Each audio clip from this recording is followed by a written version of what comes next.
దేవుని యొక్క అతి ఘనమైన నామమునకు మహిమ కలుగునుగాక. ఈ పునరుద్ధాన దినమున మీకందరికీ వందనాలు తెలియచేస్తున్నాను. ఎలా ఉన్నారండి? అందరూ బాగున్నారా?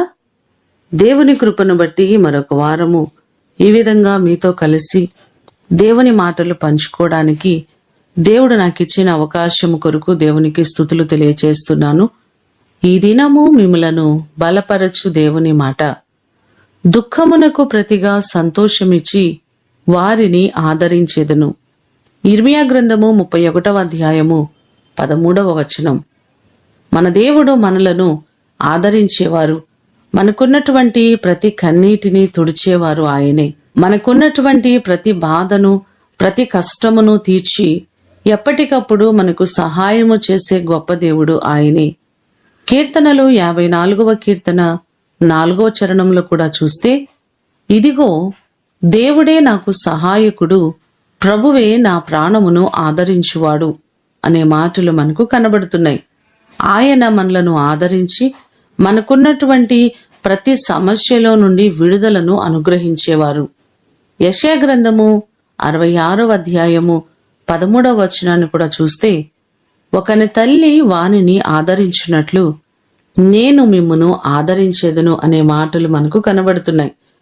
మన దేవుడు నిరంతరము మన పక్షముగా ఉండి మనలను ఆదరించేవారు. మనకున్నటువంటి ప్రతి కష్టమును తీర్చి మనకున్నటువంటి ప్రతి వేదనను, దుఃఖాన్ని ఆనందముగా మార్చే దేవుడు ఆయన. దేవుని ద్వారా మీకున్నటువంటి ప్రతి బాధలో, ప్రతి కష్టములో, ప్రతి శోధనలన్నిటి నుండి మీరు విడిపింపబడి ఆయన ద్వారా ఆదరింపబడుదురుగాక. ప్రార్థన చేసుకుందాం. సకల ఆశీర్వాదములకు కారణభూతుడవైన మా ప్రియ ప్రేమ కలిగిన పరలోకపు తండ్రి, నీ కృప చొప్పున ఈ దినము నీ పాదాల చెంతకు మేము వచ్చి ఉన్నామయ్యా. దయచేసి మమ్మలను జ్ఞాపకం చేసుకోండి. మాకున్నటువంటి ప్రతి దుఃఖమును, మాకున్నటువంటి కన్నీటిని ఆనందముగా మార్చే దేవుడవు, ప్రతి వారిని ఆదరించే దేవుడు మీరే ప్రభువా.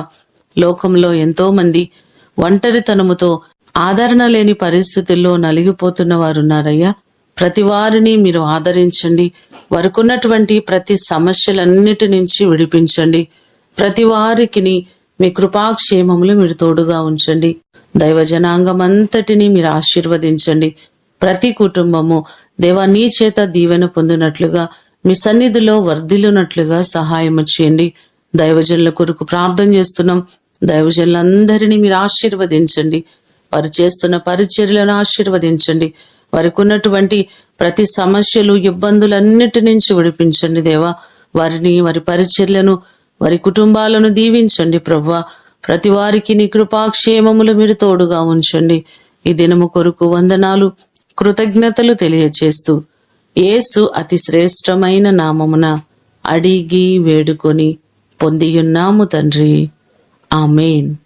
దేవుడు మిమ్ములను దీవించునుగాక.